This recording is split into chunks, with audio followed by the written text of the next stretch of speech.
As you well know, the challenges of climate change lives with us every day. Sometimes it is difficult for us to make the connection between what happens to us on a daily basis with climate change.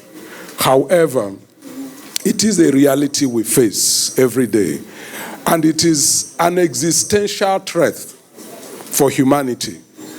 And so I will be sharing with you a high-level outline on why climate finance at this stage. For us in Nigeria to respond to these challenges of climate change, we need what? The resource to do that. So, funds are available. It is available for Nigerian state governments. It is available to the federal government. It is also available for green businesses, what we usually will call eco-friendly businesses. These funds is an enabler to build jobs, strengthen resilience and adaptation, and then, of course, secure our long-term sustainability and growth.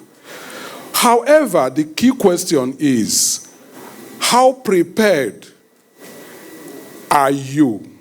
If you're representing your state government, how prepared are you if you are representing businesses here to unlock this fund? Now, what have we done under PACE is that we have identified several funds that are available out there, but have also developed the criteria, pulled all of them together, the criteria that if you're a subnational government, a state government, if you're a local government, if you are a small business, if you're a big business, what you need to do to be able to access those funds. Because for every fund, there is what? Conditionalities attached to those funds. But I think the good thing about these funds is that they are not as rigid as other funds, because it's tied to growing and making businesses and building sustainability, right? So it's to help Nigerian governments and eco-friendly businesses to understand how to access climate finance and put it to work for our communities, right? It also helps to change the way both government, public sector, private sector, and entrepreneurs think about climate action. Remember, the key word there is climate action, that we need to take an action. And there's no way you can take an action if you don't have the resource to do that. You need resources, right? And if you need resources, you must meet the minimum requirement to access those resources, right?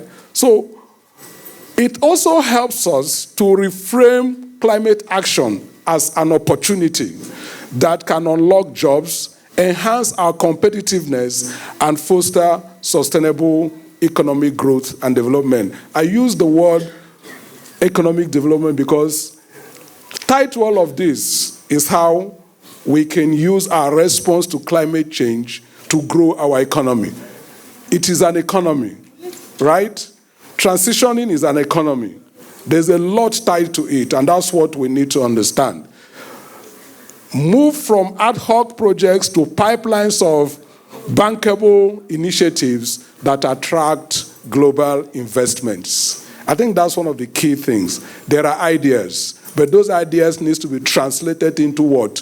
Bankable projects. Because investors are basically looking for where they put their money, they get their returns, right? And that structure is able to do what? Absorb the money, and the processes are clear. Now, just a quick definition, which some of you might be familiar with already, is what is climate finance? Money set aside, like I said earlier on, to solve climate problems. So some could be grant, but a significant chunk of it is actually investable funds. That means it's not dash, right? That's why you have to be prepared to get it. And you have to have a clear business plan. You have to have clear bankability of those projects. But the good thing is this, they are low interest rates. So examples are funds from bilateral banks like multilaterals like African Development Bank, Green Climate Fund, and all of that as an example. And just to say that within this program today, we will share with you an example of one of those funds, which is the Green Climate Fund.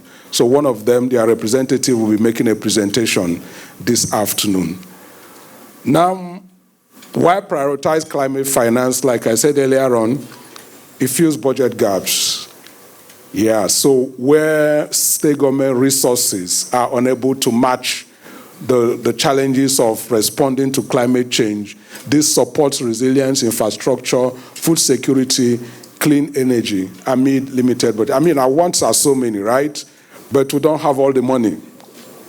So unlocking some of these funds enables us to do that. But also it helps us to reduce risk, attracts private investments, create jobs, and helps Nigeria meet our own national and global commitments, including the NDCs, the nationally determined contributions for Nigeria.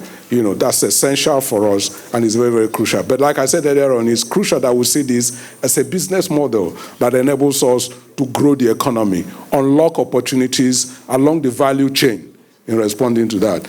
So how do you assess climate finance? I mean, you have to be ready. That's where the guide comes in. So the readiness assessment is crucial. You have to be able to prepare your projects, and you have to be able to make and connect with the funds. And that's where we are. That's why we're here to launch the guide. We are able to provide you the technical assistance that is required to do what? Do the readiness assessments, prepare your projects, and make connections with those funds that are available. So again,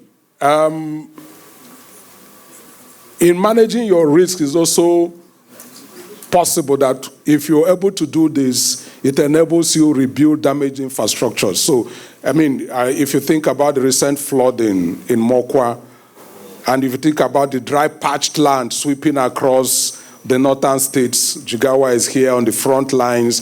If you talk about the Niger Delta with flooding, all of that, those resources contributed with government commitments enables you build those resilient infrastructures.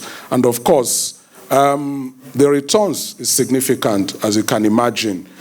Investing in climate smart agriculture, creating jobs, enabling new businesses, stabilizing operation, improving efficiency, driving the green market.